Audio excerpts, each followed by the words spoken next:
Assalamualaikum warahmatullahi wabarakatuh. Salah satu tahapan dalam penyelesaian akhir perkuliahan adalah seminar proposal penelitian dan seminar hasil penelitian. Pada tahapan ini, tidak sedikit mahasiswa kesulitan dalam membuat slide, apalagi untuk mempresentasikannya. Agar presentasi berjalan dengan baik dan efektif, maka perlu kita memperhatikan beberapa hal terkait dengan tampilan dan model slide presentasi. Yang pertama adalah latar atau background. Latar atau background sebaiknya tidak menggunakan ornamen atau motif yang terlalu mencolok, ya.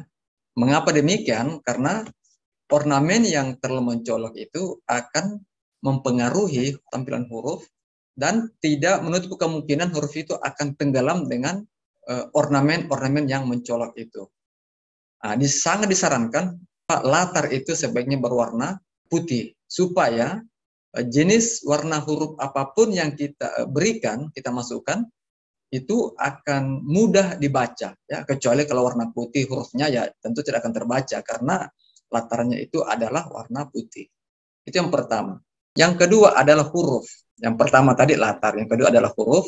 Sebaiknya huruf yang kita tampilkan itu sedikit lebih besar, supaya lebih memudahkan dibaca. Huruf yang terlalu kecil itu akan menyulitkan audiens untuk memahami sebenarnya. Pesan apa yang Anda sampaikan pada kalimat yang Anda tampilkan. Jangan terlalu kecil, juga tidak terlalu besar, ya. Pada dasarnya bahwa huruf itu mudah untuk dibaca. Kemudian warna, ya, pemberian warna pada huruf dapat kita berikan sebagai fungsi pembeda, ya, apakah judul, subjudul, atau hal-hal lain yang terkait dengan pesan yang kita mau sampaikan. Yang ketiga adalah tampilan atau animasi huruf, ya. Nah, ini juga sebaiknya jangan terlalu atraktif, ya, berlebihan. Misalnya kayak melayang-melayang, dan itu sangat mengganggu sebenarnya penglihatan, ya. Nah, kita bisa berikan contoh di sini tampilan hurufnya. Nah, ini dari bawah ke atas dengan pelan, muncul lagi dengan pelan. Nah, ini, ya. Nah, dan ini konsisten. Jangan dari bawah ke atas, atas ke bawah, itu ya itu dari itu bisa membuat pusing juga, ya, bagi si pembaca. Nah, jadi harus konsisten, ya, karena ini adalah seminar ilmiah. Yang selanjutnya perpindahan antar slide. Nah, perpindahan antar slide di sini itu juga jangan terlalu atraktif, ya. Kita berikan contoh perpindahannya. Nah, ini dari slide ketiga menuju ke slide keempat, dari bawah ke atas dan pelan, ya, tidak terlalu cepat juga, tidak juga terlalu atraktif, ya. Nah, demikian, ya. Kita lihat, nah, ini jadi konsisten juga, ya, harus konsisten. Nah, kemudian penggunaan bunyi atau sound boleh kita berikan, ya, begitu terjadi perpindahan, katakanlah dari slide 4 yang ada pada tayangan ini ke slide 5, kemudian ada bunyi kamera, ya, atau bunyi lonceng. Nah, itu boleh kita berikan, tetapi tidak juga berlebihan, ya, bunyi-bunyi yang sebagai penanda bahwa telah terjadi perpindahan slide, ya. Kemudian yang keempat adalah kalimat.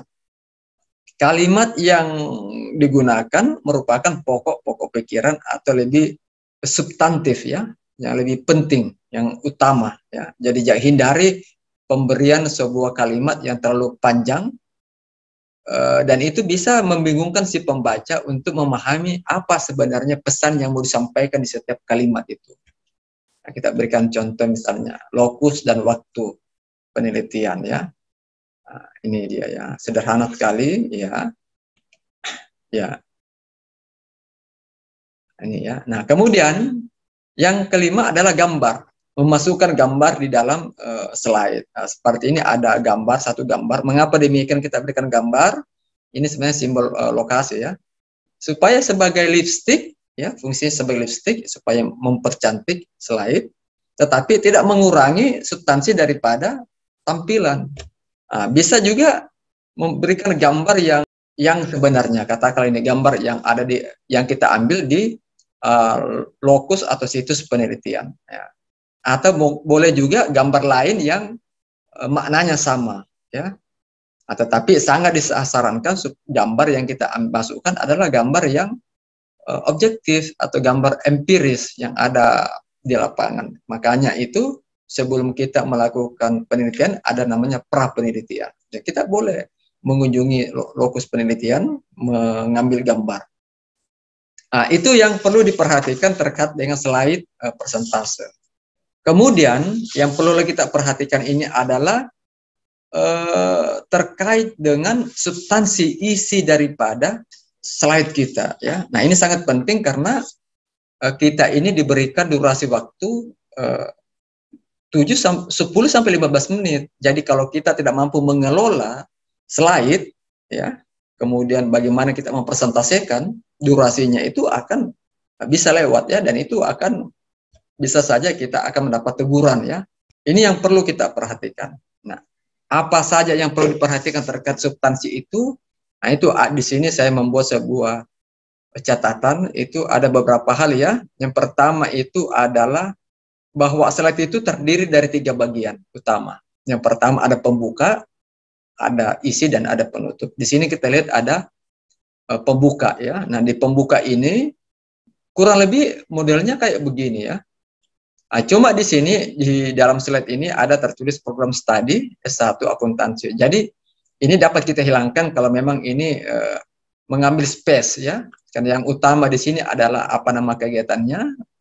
Nah, di sini seminar proposal penelitian, apa judul penelitian kita, siapa yang melakukan penelitian, ya, stambuknya atau niremnya, dan siapa pembimbing. Jangan juga lupa dimasukkan ini siapa pembimbingnya. Kemudian kalau perlu kita masukkan tanggalnya kapan di sini, ya, bagian di bawah.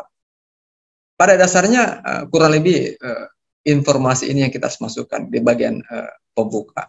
Kemudian masuk ke bagian isi. Di situ ada konteks penelitian, karena ini kualitatif saya gunakan istilah konteks penelitian. Nah, ini adalah isi, ya, atau pendahuluan.